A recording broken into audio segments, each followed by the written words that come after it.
There Shalom, we go. shalom, shalom, my friends, shalom, my enemies. This is your old pal, Rabbi Sol Solomon, the founder and spiritual leader of Temple Sons of Bitches in Great Neck, New York. And it is a thrill and a delight for me this morning, this Shabbos, to talk with this person right here. I must be my glasses because he's perfectly clear, but everything behind you is blurry. What kind of world are you living in?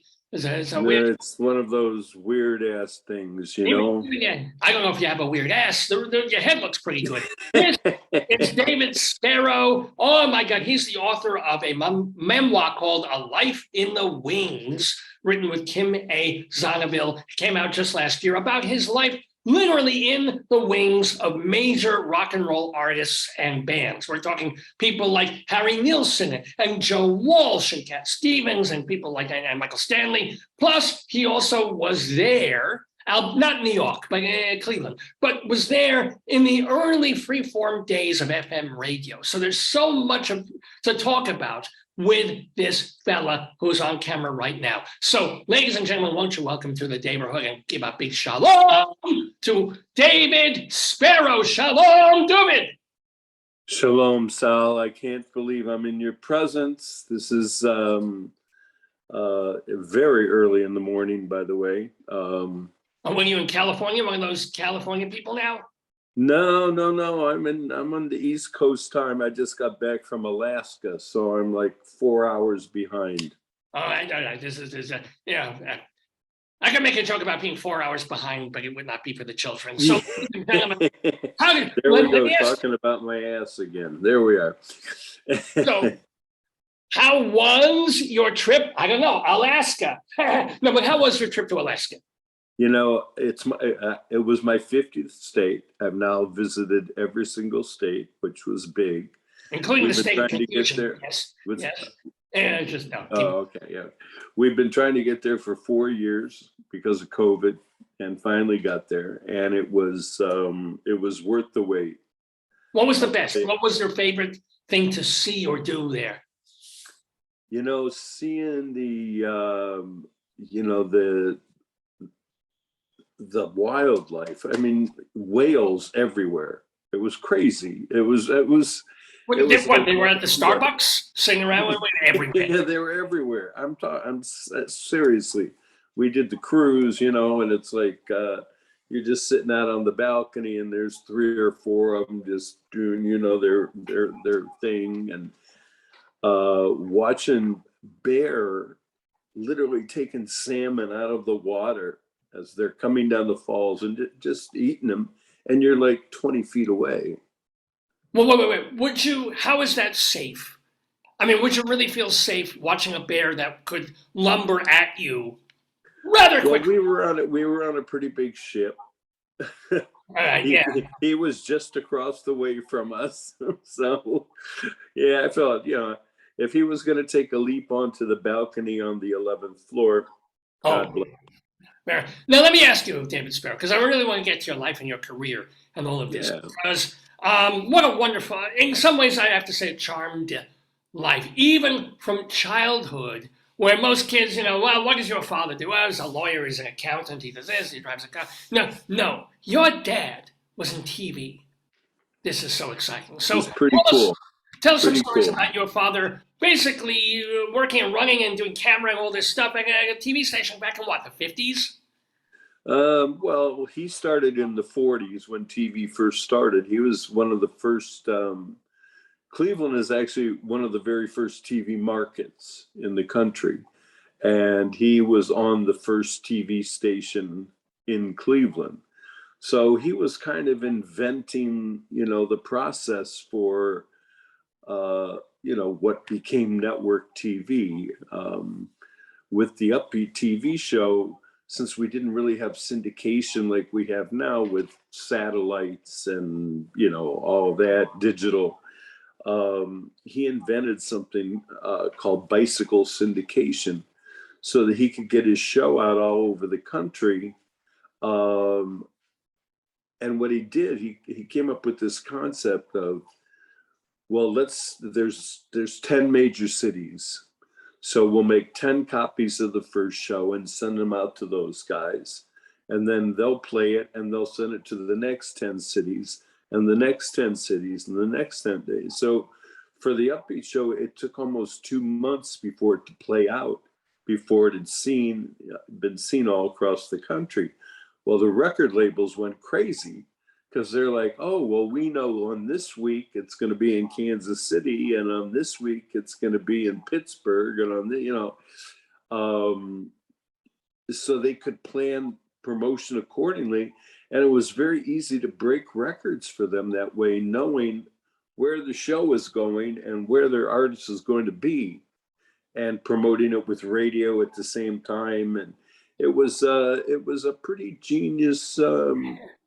No, it's a brilliant idea. I thought we were going to toast. Oh, l'chaim to life and to music and to all good things. I'm sorry. This is hot tea with honey and matzo meal in it. It's really good. This is iced tea with honey, actually.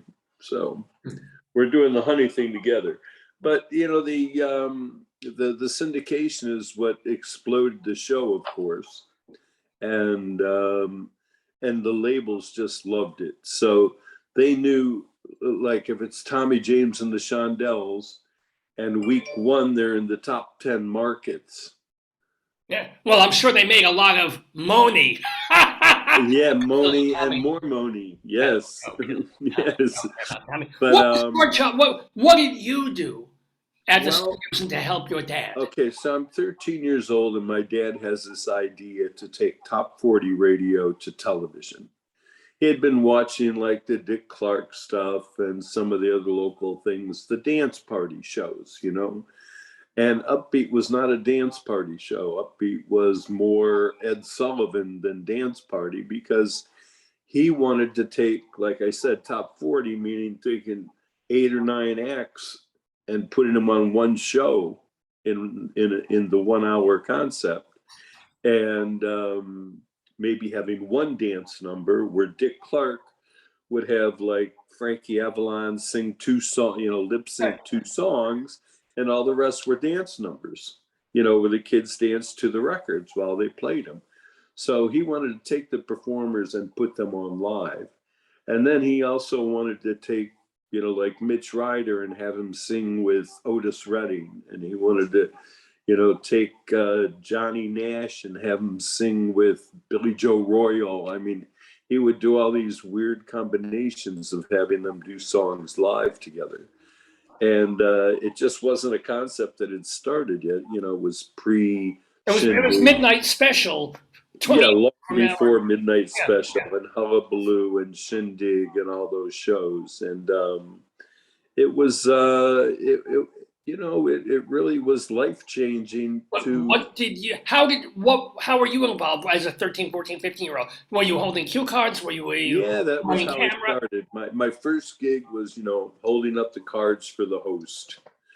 And as that kind of progressed and my musical tastes were getting a lot stronger, I'm now 14, right in the middle of the music of what's happening. And I'm telling my dad, oh, you know what? Here's this really cool record from Jay and the Techniques, or here's this great song I just heard. We should get these people, or whatever it happened to be. So by the time I was like 14, 15, I was helping to write the show. Oh. And my dad wanted to know the questions that I wanted to hear from the artist, not that he wanted to hear. And so I started writing all the questions, and I became associate producer when I was 15 years old. I was making $20 a week, which wasn't bad. I don't even make that now. Yeah, well, there you go. Bastards, yes. 1964 money. Look what $20 is. That was probably, Who was the most famous person who ever appeared on Upbeat? Was it Otis Redding, or who was like the biggest of the biggest? The Beatles, I would have to say. The Beatles. Yeah, there were these 4 guys from Liverpool, George, Paul, Ringo, and John, or something and like Moish. that. Yeah, remember Moish? He was the 5th. He was quiet. He was the real. Yeah, he was the 5th Beatle, of course. So wait a minute. So you I met? thought it was Shlomo was the 5th Beatle. Oh, I missed that. Shlomo. Someone, yeah, he was. Yeah, He was very, very talented, but just nobody. It was too early to bring the didgeridoo into popular music. exactly. Do you have any memories of the day that the Beatles were on Upbeat? Oh, very much so. I mean, it was, they didn't perform, it was just an interview. But being a kid and being in the room with these guys as they're exploding in in 1964, it was pretty heady stuff, Oh yeah, all right. I mean, because you ended up in later years. Obviously, sometimes you would hang with Paul McCartney and Ringo Starr and stuff like that. But I Right. didn't realize you had that early moment of them in the room. Do you have that Yeah. footage? Was it wiped? Were these kinescopes that were wiped, or just somewhere in your Oh, no, father's no. basement? I mean, the good part about like when they did interviews, it was all film at that point. They couldn't take videotape to the hotel room, to the hotel room to do it, or wherever they were doing the interviews. Right. So yeah, we have all of that film. Well, what about all these episodes of Upbeat? Are they? Yeah, they don't saved at- exist. What? Unfortunately, they don't exist. There's lots of clips Good. because it was so expensive at that point to keep videotape, and it had to be at a certain temperature, and the tapes themselves were thousands of dollars in 1964. A can of tape might have been $2,000, and you're doing 10 copies of that going out every Oh yeah. All right. yeah, it was way too, and as smart as my dad was, he never thought we'd ever have home videotape, Even syndication to cable TV back in the day. That Right. still want to Yeah. show these days. So, what is a piece of footage that is presumably lost that you wish still existed? Like, was there one act? Was there one episode when, oh my God, I would just love to see that again, but it's in the Well, air. you know what it was? It was certain people. It was like Bob Seger used to do the show at least every 6 weeks. Nobody knew who Bob Seger was. He was this guy from Detroit. I think the first time he was on the show was in a band with a band called the Mushrooms, and the other guy in the band was this kid Glenn Fry, who I don't know. Well, if you fry up some mushrooms, they taste pretty good. So I get. Yeah, of course. Yeah, exactly. Well, what it was is the Mushrooms and the James Gang kind of all became friends. So the James Gang could go up to Michigan and open for the Mushrooms and have an audience.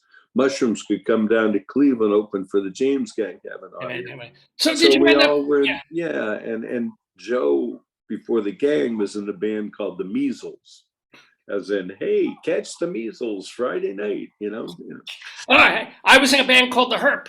Did not go any. Yeah, that was that band was a little sketchy, so to speak.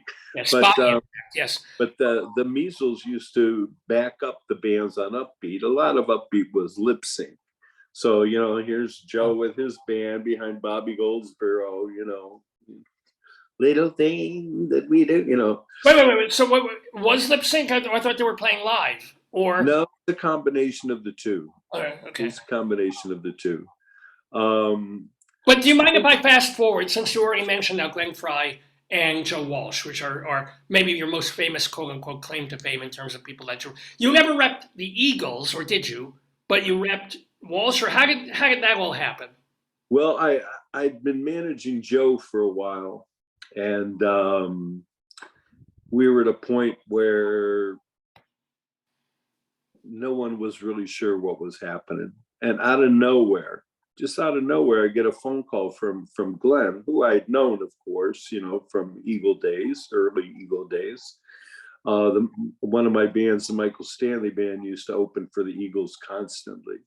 So, we were all friends, and I had known Glenn since the Upbeat days. And I suggested him, I said, hey man, you're playing like really small gigs. I think that if you and Joe got together, we could do a 1 + 1 = 4. And he's like, I don't know, a lot of water under the bridge. They hadn't talked at that point in probably 8 or 9 years. And so I set Glenn up on a radio show with a friend of mine.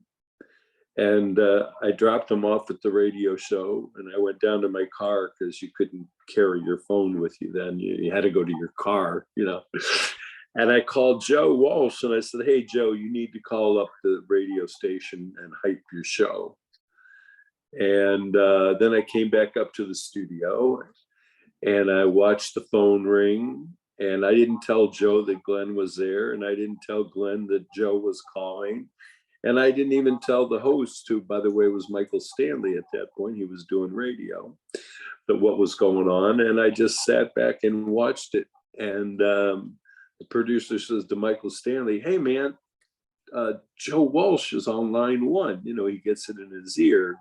Glenn doesn't hear it. And he goes, oh, my God, you know, and he says, hey, Glenn, you'll never guess who's on the phone. And Glenn's like, you know, Aretha Franklin. He goes, no, Joe Walsh. Rabbi Sol Solomon? No, it wasn't me. Yeah.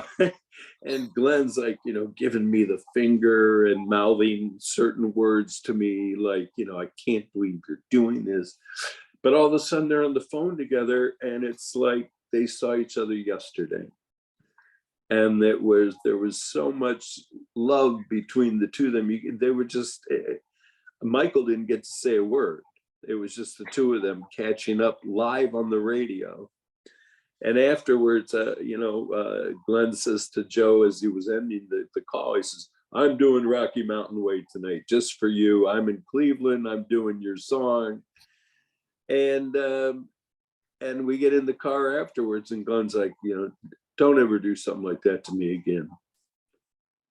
And I said, well, you know, I thought it was good for you guys to talk. Yeah, well, it's not going to happen. This isn't going to happen. He goes, you know, it's just, this is ridiculous. And he was a little pissed off, until about 2 weeks later, I get a phone call from him, and he says to me, you know, we're playing at, they're out in LA at the Universal Amphitheater. Glenn was. Right, yeah. And he says, and man, I've sold like 300 tickets. Maybe we should try this Joe Walsh thing. So I set it up for Joe and Glenn to go on one of the big morning shows in LA on KLOS the next morning, announced the fact that they were going to be playing together on stage the whole time. A Glenn song, a Joe song, a Glenn song, a Joe song, but they'd be doing Eagles and James Gang and solo stuff and all of that. And before the radio show was over, it was sold out. Wow. And we went and did the show, and after the show, you know, Glenn said, you know, I think this could work. What are you thinking? And it was kind of weird because about 3 weeks later, I had a couple corporate shows set up for Joe Walsh. And corporate shows are, you know, where companies are doing the big event for their people, and they hire these big rock and roll bands to come and play for way too much money. And we had one on a Saturday, and then the following Saturday, both down in Florida, both in Orlando. So I said to Glenn, I said, what if I get the money doubled, get you on these shows as well, and in the middle, I'll call a promoter, we'll go play 4 cities in Florida and just see if it works. You know, I mean, LA, you can't, you know, you go on LA radio, you say we're putting 2 Eagles together. There's enough people there that if you can't sell 3,000 tickets, you probably shouldn't be out on the road to begin with, you know. And so I called a promoter friend of mine. I made a deal to do these cities, and everyone sold out. And we went on to do about a 45 city tour that summer, and do an incredible business.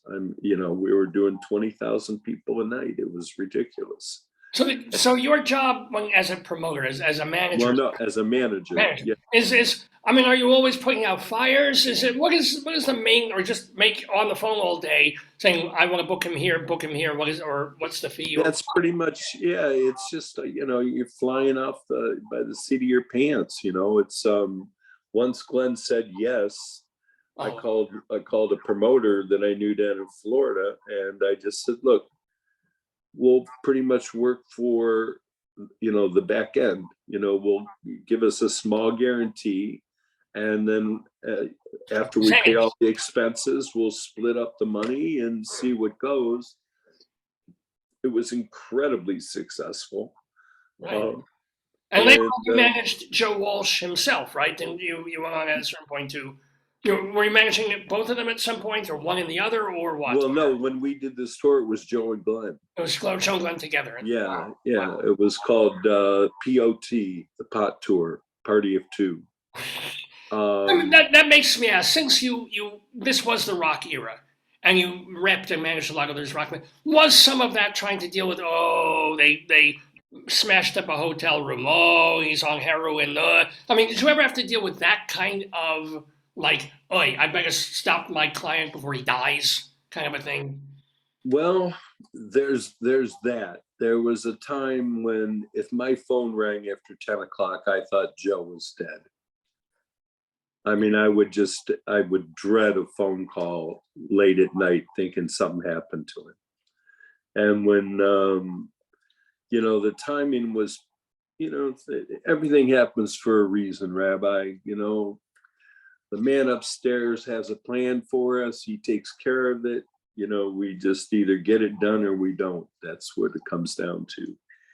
And as we were getting closer and had some meetings with all of the Eagles and Irving Azoff and trying to figure this thing out, because towards the end of the tour, I was getting calls from Irving saying, hey, Don wants to come by. Don Henley wants to come by. And, at first, Glenn's favorite line, he'd come off the stage every night and he'd go, what a concept, the Eagles without Irving and Henley, Oh boy. And we were having a blast. It was the most fun tour I can tell you that I ever did. Did you have to physically go to all these cities, or were you just back in Ohio? No, I pretty much hit every date because it was that important. Yeah. And Glenn used to tell me on a regular basis, this is never turning into the Eagles. Don't even think about it. Well, of course, hell finally froze over. And, at the time it went on to be the biggest tour in the history of touring. Wow. Mazel. We were the first $100 ticket.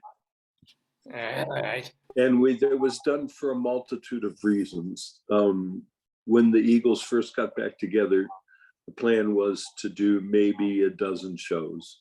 Just, go out, do it, and then everybody go back to where they'd been, But tickets sold so fast and everybody was just jumping on the bandwagon, wanting to get shows that, hell freezes over lasted about 2.5 years. Oh my God. Wow. So none of my business, but are you comfortably well off after all these years in the music? You can do what you want, even though you're still managing people, and you're 79 years old or something? How old are you? I'll be 72. 72. Oh, I got my numbers. What? You started so young.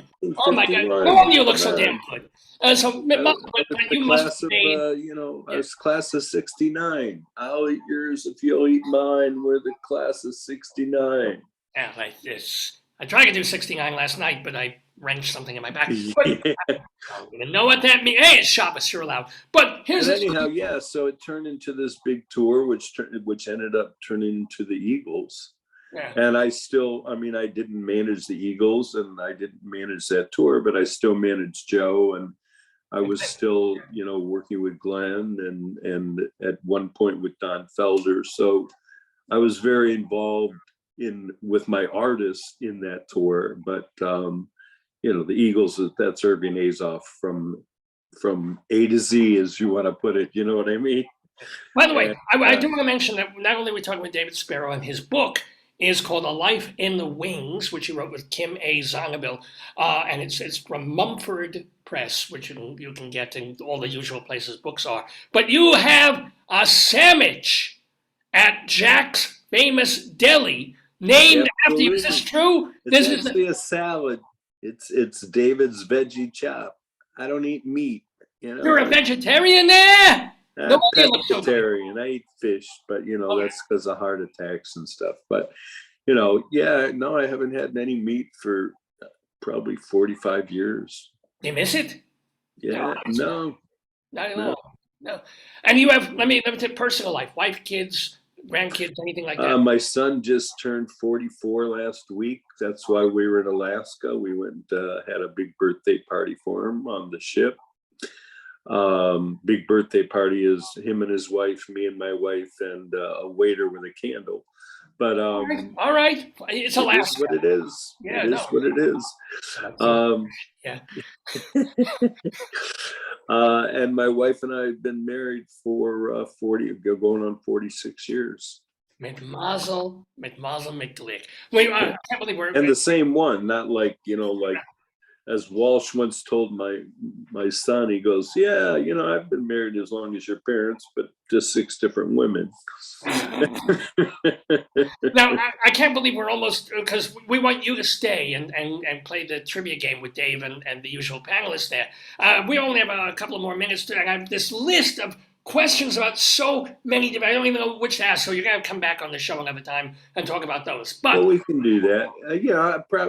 I'll tell you, one of my favorite people that I've worked with, and I was such a fan of his in my radio days, was Cat Stevens.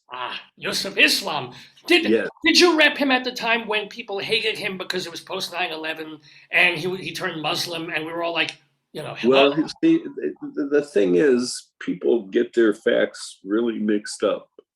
I know that seems weird in these days where if a politician speaks, it's got to be the truth. But you know, he became a Muslim in 1976. Oh, all right. Yeah, 9/11 hadn't quite happened yet. It was it was 7-8 days away, you know. So that was a choice he had made, and if you listen to his music, he's been on this search. He'd been on this search his entire life. You know, Miles from Nowhere, Where Do the Children Play, Wild World. I mean, you know, all of these songs are about his search, and he had tried all these different religions. He'd become a very devout Jew and lived in Israel. He'd become a Buddhist. He should have stuck with Judaism. Should have stuck with Judaism. Yeah, well, he didn't take hostages in Iran, I'll tell you that. The interesting thing is, you know, if you read the Quran and you read the Torah, they intersect in so many places. Well, the knock-knock jokes. They use a lot of the same knock-knock jokes. Yeah. Oh, you know, like the old Polish jokes. Yeah. You know. But seriously, Deuteronomy has more Helen Keller jokes in it. But just but he was on this search, and when he read the Quran that his brother had given him, and the first words are "peace is love, love is peace," he said, "This is what I've been looking for my whole life." So when did you take him on as a client, as it were? We'd known each other back in the late 60s, early 70s when I was on the radio and was just a huge fan of his music. So the record label was always getting us together for interviews and stuff like that. And it was just by chance that we met up in the 2000s when he decided to come back and do music again. I was doing a project with another client with Dickie Betts from the Allman Brothers. We were doing a DVD, and I'm calling the president of the company that we're doing the DVD with, and you know, just to chat about stuff. And I'm told, oh, he's got somebody in his office who'll call you back. What I don't realize is in the guy's office, the secretary is like, David Spero, line 3. And Yusuf says, David Spero from Cleveland? And the guy said, yeah. He goes, is he still on the radio? He goes, no. He manages, you know, Joe Walsh and Dickie Betts and all these guys. And Yusuf says, well, God, I used to know him really well. Would you give me his number? And the next day, I'd been running errands. My wife said, a guy said his name was Yusuf something, but you knew him as Cat Stevens. And I said, oh, so how's my brother doing, you know? And she goes, no. I think that if I could figure out what Cat Stevens sounded like talking, this was him. She said, Oh, you're going, yeah. I mean, I'm just figured it's my brother, goofing around. And she said, he's going to call you like in an hour. Well, to the minute, the phone rings. And, we're just talking. And he's, next thing I know, I'm on a plane to New York that same day. I took the 8 o'clock plane to New York. We had dinner. And, by bedtime, I was managing Cat Stevens, Yusuf. Now, what do you do with a client? Because, you do Joe Walsh and Glenn Frey. It's enormous. What do you do with a client who was very big at a certain point and is now not forgotten, but also not at that level? I mean, what calculations do you make in terms of where they can play, what labels they're on, how much promotion, and what the budget is for all that? How do you... Everything, you have to treat each one differently. It's one thing to have a band like Survivor, which I had for a while, and get them on every oldies tour you can find. That's pretty easy. Or get a package with them and Loverboy, or Right. them and Money, or somebody else. Those things are pretty easy. With Yusuf, it was a different thing because it was such a world moment that he was coming back to music, and it was all built-in press. It was much more than, oh, Joe has a new record. This was like, here's a guy that made an impact for many, many years, and now he's coming back with new music. And he had asked me to co-produce his first, the record that he did, the Road Singer record. And, he says, I don't know any musicians. I don't know producers. I don't know, you need to put this band together. And I'm like, well, when do you want to do the record? He goes, well, if we could do it starting like next week or something would be great. And I'm like, are you serious? And he goes, oh my God. well, I want to do it. He said, I want to do it on the West Coast. He says, I've been listening to a lot of California music, and I want to make a Cat Stevens California record. So did you get Warren Zevon's band, like Waddy Wachtel and all those people? Or No, I actually put together a little band. He didn't want us, obviously we could have gotten a superstar band without a problem. I mean, I had playing bass, I got Kenny Passarelli, who used to be in Barnstorm with Walsh and played with Elton John and Hall & Oates. And he, to me, was a perfect bass player for Yusuf, for the songs that we were looking to do. And I'd called Joe Vitale to play drums, who had played with Walsh, but he was on tour with Crosby, Stills and Nash at the time. And so I thought, well, we'll put the drummer aside. And by the way, since all right, you dropped the name, we got to drop the name. That when Graham Nash was at the Rock and Roll Hall of Fame thing and was being inducted, I guess, for one of the people that he thanked was you. Am I right? Yeah, that blew me away. I got to tell you, I was sitting at a table with some friends of mine, and I'm not really paying attention to the speeches, and all of a sudden, the guy that I'm sitting with, he says, he just said your name, and I thought I heard it, and like 5 minutes later, when they're all back to the table, I went over to Graham and said, what the hell? What just happened? He goes, hey, you're the only one who's been telling me from day one, you're going to be in here as the Hollies, And it was something that he always wanted. And Graham, I'd known since the Upbeat days. The Hollies had done Upbeat, a few times. And yeah, it was, but going back to your question, how do you, the plan has, it really needs to be, and I hate to use the word organic, but that's really with something like with Yusuf, to bring him back into the mentality of not being this fighting the whole Muslim situation and getting, files from the FBI telling me that it would be probably best if we didn't, put him on the road and all those things at the time. Wow.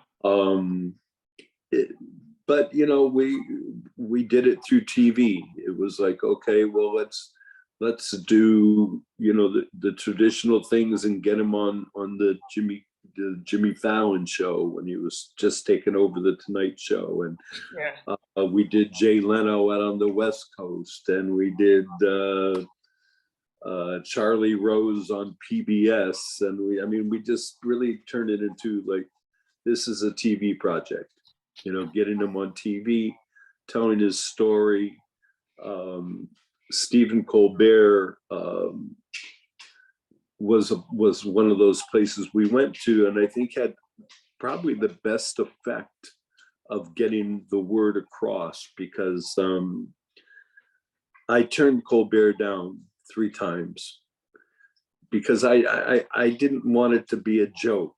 This is the old Stephen Colbert show where, you know, Oh, when he was playing the conservative fake, right? yeah, being the pretend Republican, and I didn't want it to become this Muslim thing, and I finally got a call one day personally from Colbert, and he said, "You need to understand something.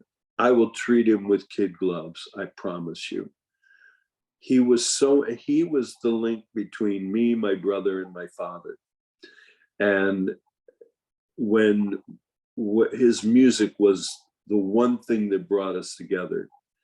And the day that he retired from the music scene, Stephen's dad died. And he said it was a combination of all of it. You know, here's somebody he would have looked to for solace, you know, waiting for that next record. And he goes, I'll give you my firstborn. I'll sign a zillion books you can sell on Amazon. You know, It meant something to have that. Well, it means, not to interrupt, but it means so much to us to have David Spero on the program with us today. But I have to let in another guest coming in to play a trivia game with you, David. Oh. Yeah, because you're sticking around. I gotta go. I got my shul. They're waiting for me at the temple, and Right. then I have a glass of tea with extra matzah meal for me. So that's waiting up there. So don't go away, David. Don't go away, all of you watching, because there's much more fun, if you can call this fun, on Dave's Gone By coming up. And do not go away.